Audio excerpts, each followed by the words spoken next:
You're listening to Puck and Roll.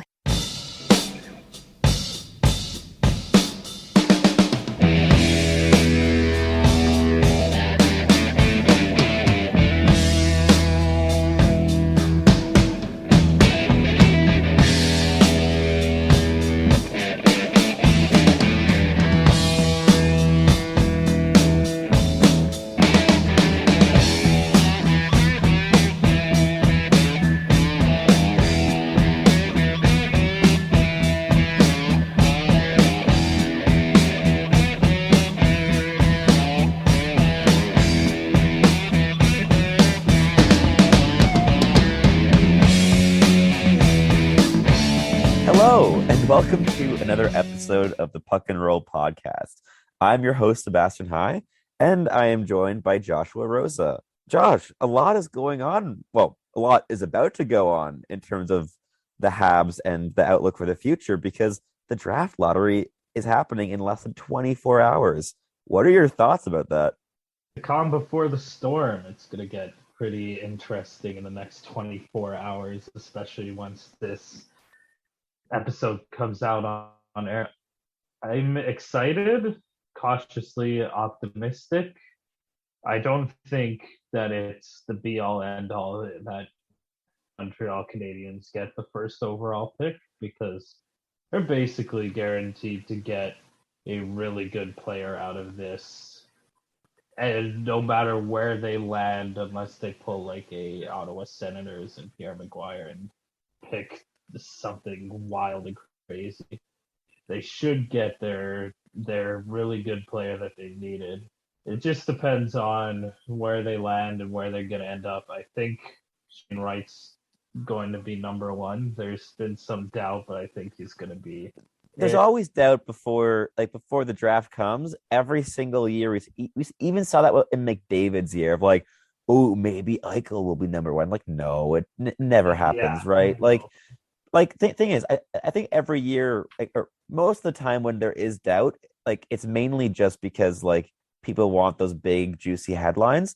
At the same time, there's always reason to doubt about a player going first overall because in a lot of draft classes, the first overall pick doesn't end up being the best player in the draft class. Like we saw that with Nico Hischier in 2017, I think.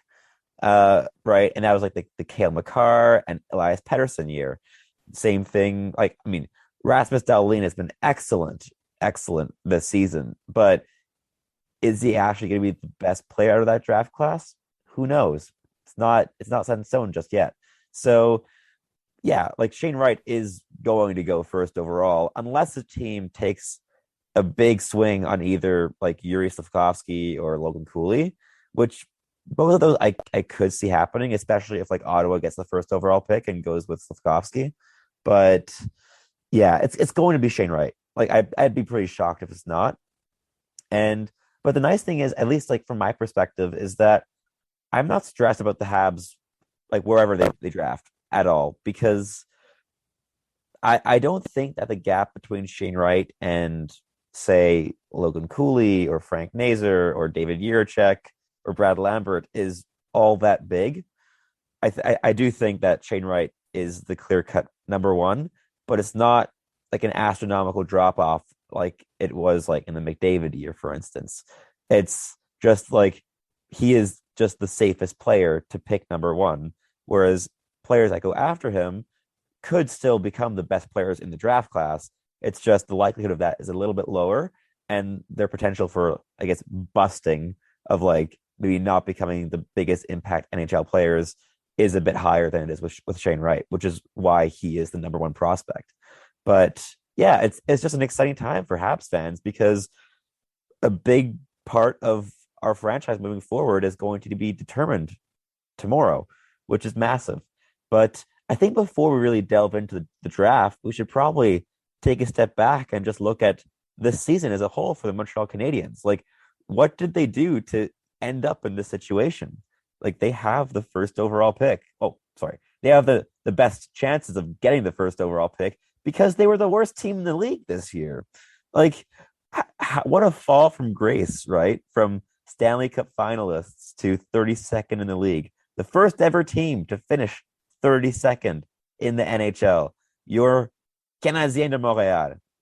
So, Josh, what are your thoughts on just like the season as a whole? Maybe some like specific players that you want to mention, their performances this season for either good, forgettable, or bad reasons.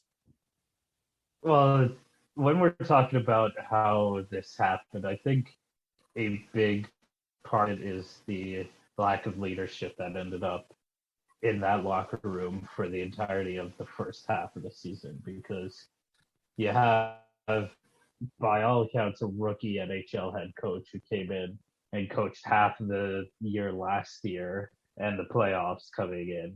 And then you lose the captain, the de facto captain, Carey Price, Corey Perry, an assistant, Eric Stahl, basically just good veteran leadership.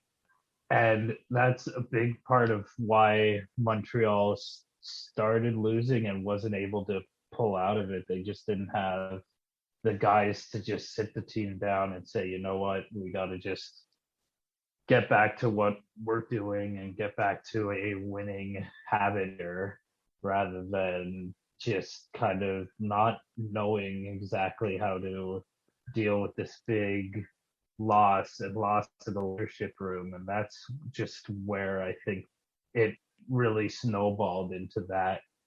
It's going to be interesting to see how the defense works itself out next year, because that was the big knock on Martin St. Louis this year, was that his defense schemes were not the best, put it lightly, and it looks like we're gonna have him back behind the bench. Oh, for sure. It would be shocking if he weren't back. Like both Kent Hughes and Martin St. Louis have expressed their mutual desire to extend the contract. I don't know. I read some article on by a friend of ours saying that maybe we should look at a recently fired coach that just got fired today. I Yeah, don't think it's going to happen, but I it'll mean, be interesting. if Barry Trotz enters the Habs organization, it's not going to be in a coaching role. Like there, this thing is, St. Louis will be back next year. I would again, I'd be shocked if he weren't. And you're not going to hire Barry Trotz as an assistant coach because why would he take that job? But if it's like an executive position, that could be interesting. Like I wouldn't mind adding Barry Trotz to the organization, but I think it's more likely that he takes on a job in like the head coaching job in maybe Detroit or Philadelphia, maybe Toronto if they fire Sheldon Keefe, if they get bounced in the first round again. Yeah, no, I think St. Louis will be back, but I think the very interesting thing with the Habs this season is just the roller coaster ride of emotions for fans. With the way the season started under Ducharme, fans were just depressed the entire time because nothing was going right. Nick Suzuki was playing well, but that was the literal only bright spot. Like nothing else was going well at all. But then with St. Louis, the team became fun to watch while still losing games, which was good for the tank, I guess. And Cole Caulfield just on fire. He went almost a point a game under Martin St. Louis. I think he got like 34 points in 37 games or something around there. I don't remember the exact numbers, but if he scored at this pace over the full year, he would have scored 50 goals. Oh yeah, yeah. Actually, I think it went down to 45 goal pace by the end of it because he went through I a tried slight. to add it up on my calculator the other day, and that's what I remember, but I could be wrong. I'm pretty Via sure he my played 37 games under St. Louis, and he scored what 22 goals. 22 divided by 37 is that times. Okay, 48.7 goal, 0.75 goal pace. On the brink of 50 goal pace. Yeah, Just about there, yeah.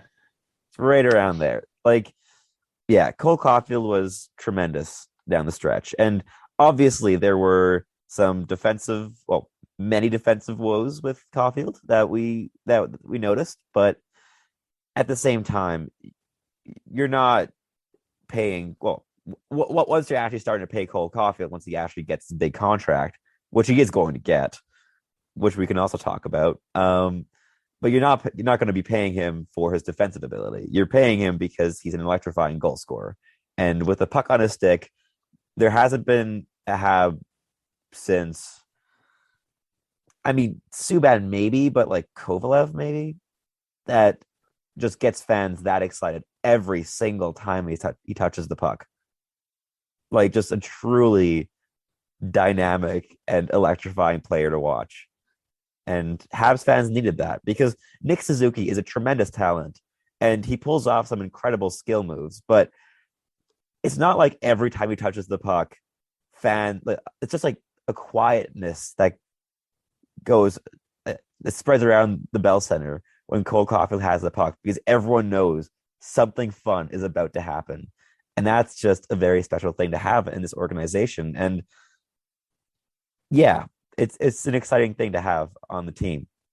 But what are maybe some like storylines on the team that we want to look at that are maybe perhaps that we looked at less over the course of this podcast than like the Caulfields and Suzuki's of the world? Well, the always interesting logjam in the bottom six is going to be an ongoing issue for especially how much Montreal's paying everyone down there. Like, are we going to see Ryan Poehling again next year? Which considering what he did this year, I don't really want to see him. Like, we've given him so many. He wasn't great this season. Yeah, and it's just like, oh, maybe next year he'll take that step. Maybe next year he'll grab that spot, and it's just never happened. And I just don't think it's ever going to get there. And maybe if he goes off to another organization that has that clear-cut role where he's not constantly bouncing in and out of lineup, up and down the AHL to NHL, maybe he can find a spot on an NHL roster full time, but I don't think it's going to happen in Montreal. And then we've got Suzuki and Dvorak. They're going to be the centers, and Jake Evans is going to be back, of course, naturally. Ideally as a fourth line centerman. Like he really does thrive on the fourth line. When it's on the third line, he's a fun player, and I love watching him play. But he's a fourth line center. He can't, like, the third line workload is just a bit too much for him. Yeah, of course, I agree totally. Yeah. So then who's going to be there, and who are we going to pay with the amount of money that we're paying to everyone else to fit into that role? Is it going to be someone like Shane Wright?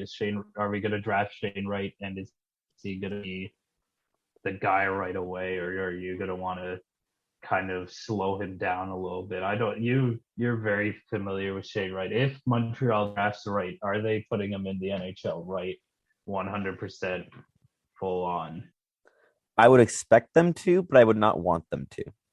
I think that Shane Wright, if like ideally, would be given an extra season in Kingston because he had a good year in Kingston, but he was not the dominant force that you would expect from a player who scored 39 goals as a 15-year-old in the OHL.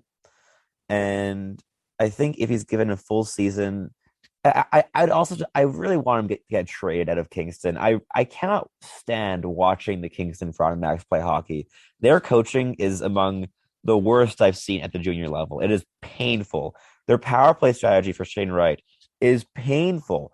Like, a third of the time on the power play, they put him as a net front presence. When you have a shooter and playmaker like Shane Wright, don't use him as a screen. Like, what are you doing? Like, like, infuriating. Other third of the time, they're using him in like the Nick Suzuki spot, but Shane Wright has this beautiful one-timer and playmaking ability where you don't want him there because he also hasn't quite developed the ability to like excel in that spot like Nick Suzuki does because of just deception and stuff.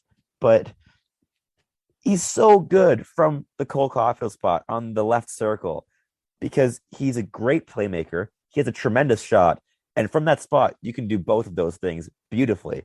But the Kingston coaching staff clearly is like, oh, you know how we have a superstar player? Uh, let's not use him in the best spot on the power play because why would we do that? And anyways, the Kingston coaching is just frustrating. So ideally, I'd want him to play for a different team.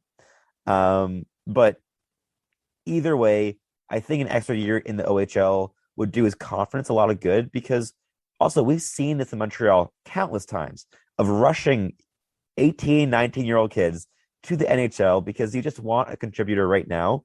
Whereas in reality, you want these kids to dominate a league, learn to dominate a league, gain that confidence, gain that swagger that players get when they dominate leagues.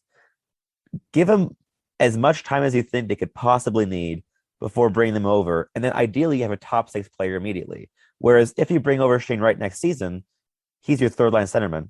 And it's a kind of Kotkaniemi situation all over again. Again, not saying he'd be that and that, but we also saying the same thing with the New York Rangers, right? With Lafreniere and Capocacco as third liners, where it's like, okay, they're not going to be on the fourth line because that's like the grittier line, but it's just third line minutes where it's like, okay, your line mates aren't the highest quality, you're not getting the most minutes, where it's like with these players with tremendous talent, you want to put them in positions to succeed. So I want to see Shane Wright back in the OHL next season, no matter where he gets drafted. But I would still expect the Habs to at least give him 9 games in the NHL on like a trial run and see how it goes. But I would hope it wouldn't happen. But yeah, but I think what I'm probably more interested in next season for the Habs is just how the defensive core shakes out because we're going to see Caden Gooley make his transition to pro hockey as well. And with Gooley, Justin Barron, and Jordan Harris, you have 3 rookies that could crack the lineup.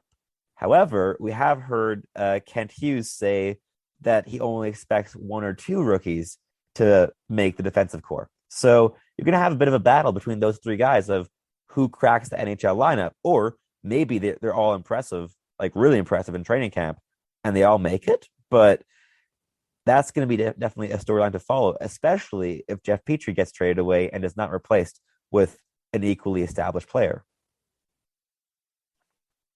Yeah, I'm gonna cringe at the defensive core if Jeff Petrie gets traded and that was brought in because like he's a top pairing defenseman when he's on his game, and he can play like it.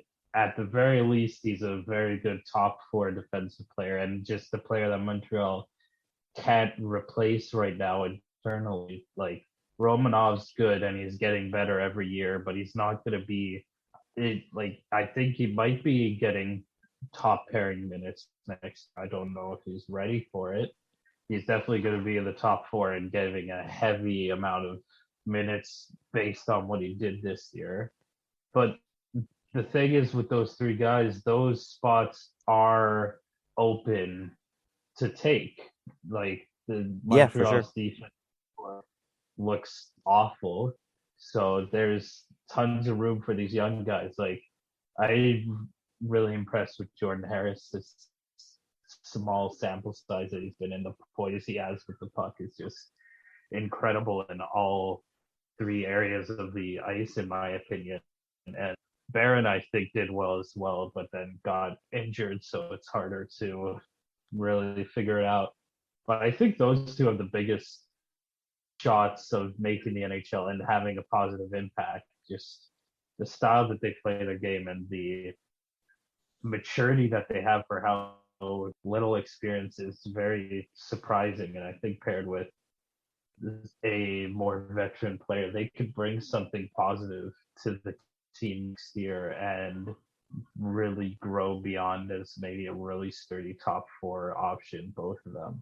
Gooley, I think he's a bit green, too young, maybe in 1 more year, just as also that I think those 2 are the better option and that Montreal will pick someone up to fill out that line. But He's looking great as well for a future blue line option. It's exciting to see how this will all fall together. I've been really impressed with Caden Gooley this season. Ever since he's been traded to the Edmonton Oil Kings in the WHL, like that coaching staff and development team has been tremendous for him. Like he has gained so much confidence in transition with the puck. Like the biggest knock on Gooley's game was always that he's tremendous defensively. Like what he does is he always like if someone if an attacker tries to gain the offensive zone on his side of the ice, they always fail. Like he just he gets like he forces turnovers constantly. But what he would do is he would constantly cause a turnover, takes the puck, waits with the puck, looks up ice, sees a passing option, passes it, and it's immediately intercepted, and it goes back the other way. And then he retakes the puck, and then he turns it over again, right? Where it's like, okay, he's amazing at like forcing turnovers, but he's always giving the puck back, right? This season, he's grown tremendously in that aspect of the game, and he is way more of a positive value player than I ever believed he could be in transition, which is really impressive. And he's looking very pro ready to me. Like if he's not on the Habs next season, he's going to be playing top pairing minutes in Laval. And I I'd personally be almost more comfortable with him in the NHL than Justin Barron next season, which is not at all a knock on Barron's game. I think Barron was actually very impressive in the small set. Like he only played 5 games with the Habs before getting injured, but I was really impressed with Justin Barron. He was way more poised than I remembered him being in his draft year. So he's grown a lot. However, I do think he could use one extra year in Laval. There were a couple times when uh, I thought his inexperience and youth really shone through of just um, I guess he kind of like put on the blinders with the puck sometimes. Didn't see the pressure coming before it arrived, and just like his play on the puck, especially in the defensive zone, got me a bit nervous sometimes. Whereas Caden Gooley, I think, is more refined in that aspect of the game. So I could definitely see a scenario of like a bottom pairing next season of Caden Gooley playing on the left and Jordan Harris on the right on the third pairing. Because Jordan Harris played almost his entire university career on the right, despite being left shot. And I could definitely see that happening.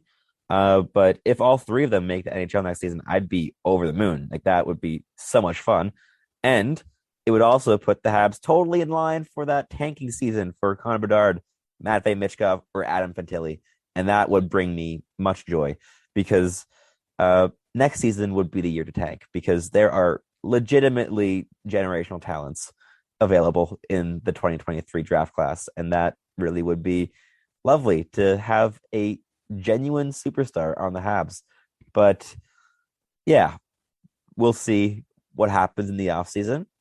If Hughes and Gorton want to actually not contend next season, but uh, get a more of a winning lineup than they've had this year.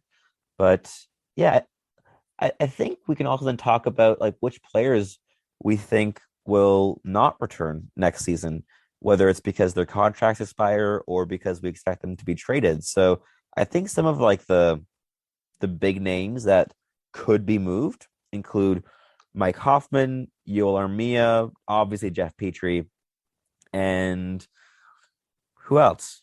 Any other names in there, Josh? Or you could go really off the wall and say something like Drouin, but I don't think that he's going to get much.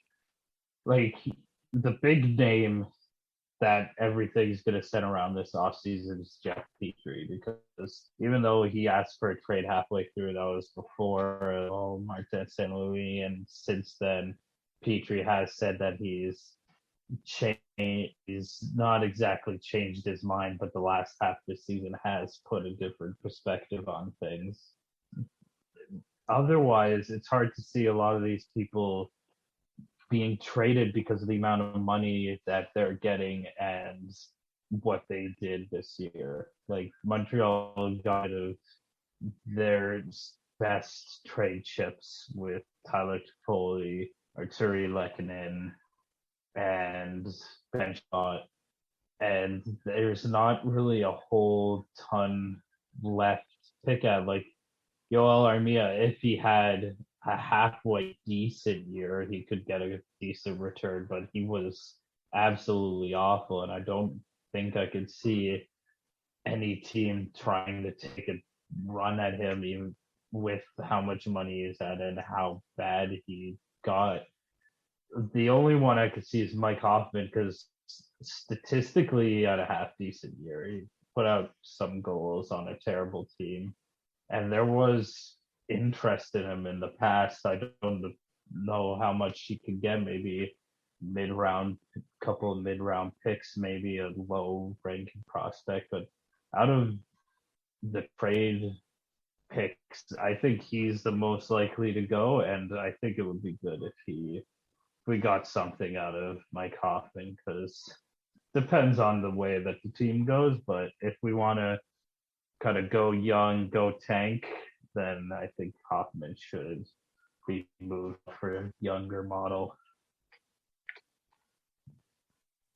Yeah, for sure. I think Hoffman, if Kent Hughes gets a decent offer on it for him, if it's like a third and a fourth round pick or a second round pick or something, I could definitely see him pulling the trigger because he also did say in like the exit interviews that one of the priorities in the offseason is to just free up the cap space and just for the upcoming seasons because again, it's easier to work with and you want to also have the cap flexibility when you're a bad team because you can make trades and really get a lot of value by trading for bad contracts, right? And especially in this like it's no longer a flat cap world, right? Like it's going up by like what 1.5 million next season, but it's still like a relatively flat cap world. So cap space has a ton of value, and that's something that he's obviously going to look to exploit. But yeah, like I think that like the Habs season was one of the most chaotic that I've personally witnessed as a Habs fan. Just the constant, well, I want to say up and down, but it was really just like down, up, down, right? Of just down with Ducharme, the spike when Stanley Lee got hired, and then like, oh, we're playing fun but still losing for like the last month and a bit of the season.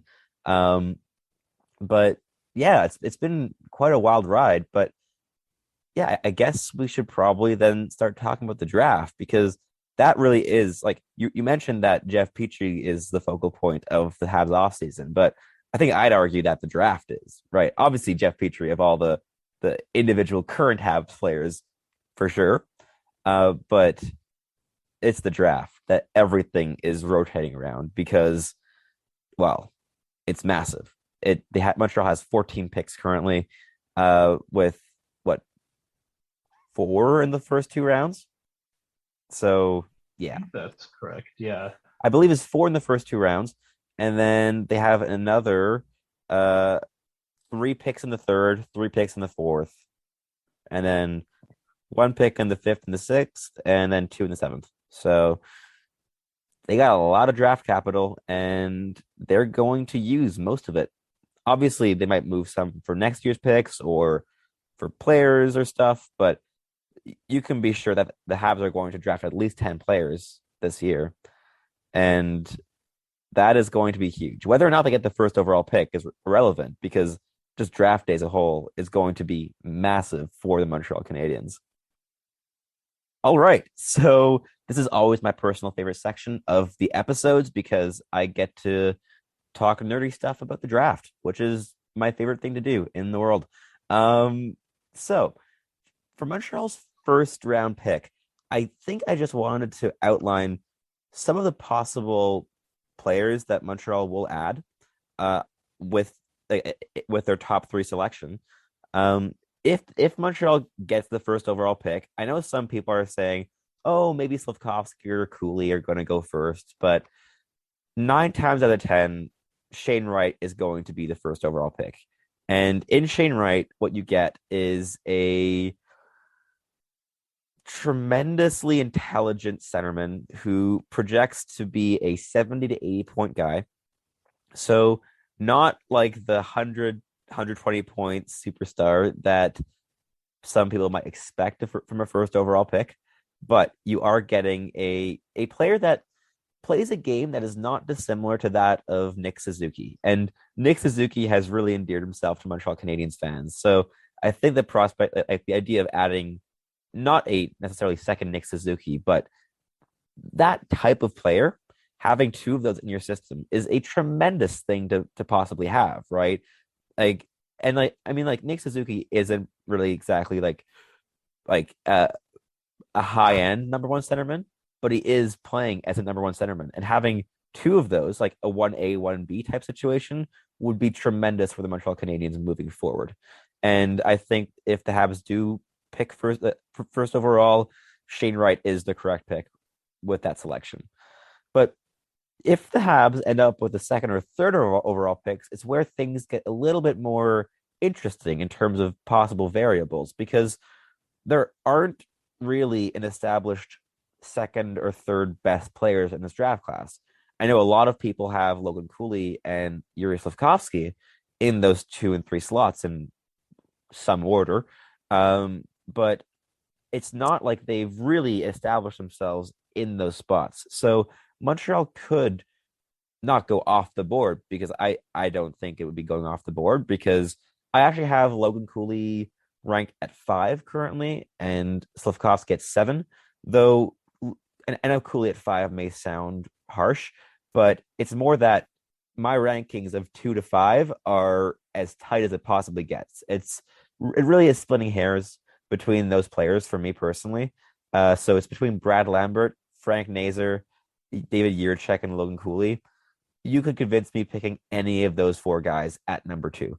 They all are highly talented, high upside players that play a dynamic style of hockey with a very aggressive play in the offensive zone for all of them, which is why I really love all of their games, and why adding any of those 4 guys to the Habs organization, I think, would be tremendous for this team. And I guess just to like break down their games a little bit. So Brad Lambert is the most dynamic player in this draft class, and I don't think it's very close with the next most dynamic player. He has the best toolkit of any player in the draft class. He is a tremendous, like an elite skater already. He is one of the fastest players I've seen as a draft eligible prospect, and he just knows how to attack the middle, which is really great. And he doesn't usually attack the middle with his body, like by carrying the puck up the middle, but with his passing. He's always, always, always looking to pass the middle, which is one of the most important things for me for playmakers, because what you don't want is a playmaker always just passing around the outside, because you're never going to really create dangerous opportunities with that. What you want is to just attack the slot constantly. And speaking of attacking the slot, that is the entire game of Frank Nazar, and it's why I love him so much. What his identity as a player is to attack the slot no matter what. Doesn't matter. Just always attacking the slot, and it is a tremendous strategy to just watch, because he is one of the fastest players in the draft class, and he has a great shot. He's one of the best finishers in the draft, and I'm actually a big fan of his playmaking ability as well. And he, honestly, I think that he's a better defensive player than both Shane Wright and Logan Cooley. And it's also why I think that he would be a great player for the Habs to add, because he's an all-rounder. He's tenacious as anything. You could really learn from Brendan Gallagher of how to play that tenacious NHL game. I think he'd be a great addition.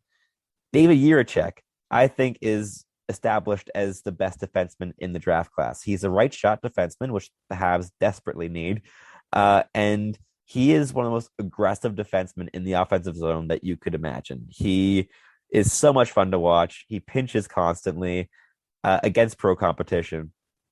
And I just think that he has one of the higher upsides of all the players in this draft class. I think he could turn into like an Alex Pietrangelo style player,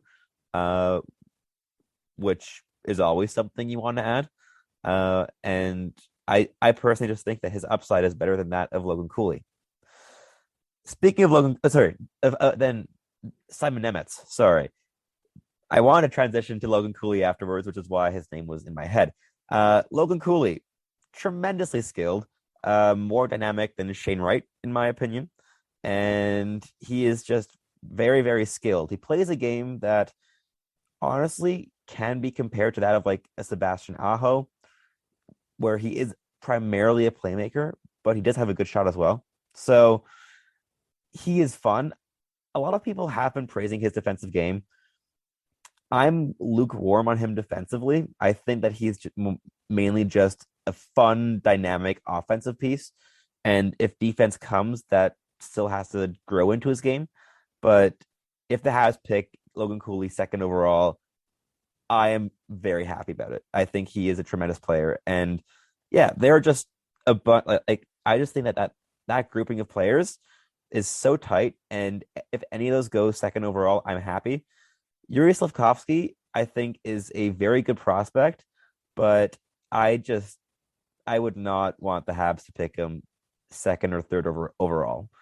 I don't think his upside is really quite that of the others. And I personally just want the Habs to draft based on upside more than anything else. But if the Habs add him, he's immediately the best prospect in the pool because obviously Cole Caulfield's graduated from the prospect pool. And he would immediately be the best prospect in the pool. So it's not at all an insult to Slavkovsky. I just think he's more in that 7, 8, 9 range than that 1, 2, 3 range that a lot of people have him in. But yeah, I think that's my little breakdown of the prospects that the Habs could possibly and hopefully draft in the top 3 this year. So I got a question for you about that before we move on to looking at some other prospects. So we know about Montreal and the environment that you come up in when you've been drafted in Montreal and the high scrutiny. Unfortunately, that scrutiny doesn't seem to translate super well with the juniors that I found or leagues in other countries. So when you're looking at Brad Lambert in number 2, he like seeing him, you can see where that is. But for a lot of these really intense fans that you would look at his numbers and say, why in the world are we drafting this guy in number 2? Would you be worried if, say, Montreal gets second pick and picks Brad Lambert, that just the pressure and the scrutiny, like, because I feel if he gets picked in number 2 and people see that, they're going to be picking apart his game to no end just because of the numbers, unfortunately. Do you think that would be a problem in Montreal, or do you think you can kind of get above it with his play? I really wouldn't worry about that because the chances of Montreal picking Brad Lambert top 3 or anyone picking Brad Lambert top 3 are next to none. I am really high on him personally, but he is one of the riskier players in that like among top end first round picks. I think it's way more likely that he drops the 20s than if he goes top 5. I'd be pretty shocked if he went top 5, despite the skill set that I really believe in. And I would not hesitate to pick him top 5. But I also don't have a job on the line, as all these scouts for NHL teams do, right? So there are differences there too. I on at the same time, I obviously for the first couple months after the draft, yeah, that would be a concern of just that production in Finland that just hasn't come, despite being as pro players. However, I think that there's a decent chance that Brad Lambert goes and plays in the WHL next season. And I'm not really a betting man, but I would put down decent money that Brad Lambert lights the WHL on fire next season and shuts up a lot of the people that have doubted his skill because he is just so tremendously skilled that he, even in a defensive league like the WHL, he would stand out. as one of the top players in the league. And I truly believe that give him 2 months of WHL play, and immediately all the doubts from fans of just because he just hasn't produced in Finland, it goes away pretty fast. Because I believe in his game that much that I also believe that if he played in the CHL this season, he'd be a lock as a top 5 pick this year. Okay, so we've talked about Montreal's first round pick, but they've got a second one as courtesy of Calgary this year. Obviously, don't know what's going to happen. They're currently down 2-1 in their series against Dallas. That they are. Yeah, and Dallas has been taking the defensive game to them pretty good so far. So it's possible that they crash out of the first round. So we'll say that they don't make it out of the first round. There's like 2 interesting guys that have climbed up that are kind of in the range that Montreal could use. That would be right defenseman Seamus Casey or the center winger Philip Mesar. I'm interested in hearing about there. Yeah, both of those players are really fun. Seamus Casey is a really interesting case because I think there's a decent chance that he drops like the second round. He is a highly dynamic player, and with the puck on a stick in the offensive zone, like he is an offensive defenseman. We'll make that clear from the get-go. Defensively, I would say inconsistent would be the best descriptor. He has some very nice defensive moments, but just lacks the consistency, can't get exposed defensively. He isn't the biggest guy. However, with the puck on a stick in the offensive zone, similar to Lane Hutson, who is one of my absolute favorites in the draft class, and I have him ridiculously high. Like, I don't think I've seen anyone have him as high as I currently do, which is at like 11, I think, on my board. But Seamus Casey is obviously also a teammate of Lane Hutson's with the US NTDP, and his style of game is really predicated on playmaking in the offensive zone, getting down low in the offensive zone, using his like really high end footwork and deception with the puck to get by the forwards with the puck and attack in the middle. This is one of the biggest things I look for players is, do they tend to attack the middle? And it's also one of the reasons that I'm not the highest on guys like Riley Kidney, is because he is very skilled, but he doesn't have that instinct to constantly attack the middle, which limits his effectiveness in the offensive zone. However, guys like Seamus Casey and Lane Hutson, and as we covered previously, Frank Nazar, who's just like a legend at this and why I love the guy, just attack the middle, right? Whether it be with passing or stick handling or power moves or whatever it is, like however you get the puck to the middle, if you get it there on either your own stick or a teammate stick, it's important. And Seamus Casey is very good at that as a playmaker. So I think he'd be a really interesting swing to take because he's one of those like high skill defensemen that's going to go through the college route, which is one of the better routes to take if you are one of those undersized but skilled defensemen. I think that could be a very interesting swing, either with the Calgary first round pick or with the Habs second round pick, which is basically a first round pick because it's going to be 33rd overall. Philip Mesar is another really fun one because he is a tremendous skater, and he's very dynamic with the puck. And he's been playing against pro competition in Slovakia with Poprad, and he's very, very fun to watch. Like, he's one of the more fun players to watch in this draft class. I would say I'd be comfortable taking him in that, like, as of like the 15th overall range is where I'd start like looking at him as a real option. So if he's around at like 25, where the Calgary pick's probably going to be, or 33 with the Habs second round pick, happily. Like if he's still on the board there, like I would not think twice about picking him unless a guy like Brad Lambert falls to that slot, and then like I'm picking Brad Lambert. But unless there's like a real obvious pick that I would personally make, Phil Machar would be a great option in that slot, and I think he'd actually fit the Habs really well because Kent Hughes has said multiple times that he wants to build this team on speed, skill, and intelligence. Philip Machar is one of the more intelligent forwards in this draft class, and he plays a game based on speed and skill. So that is a perfect fit with what the Habs want to go with, like as an organization. So honestly, both those guys I would happily add to the Habs organization. I think they'd be good organizational fits on top of being very fun players to watch for sure.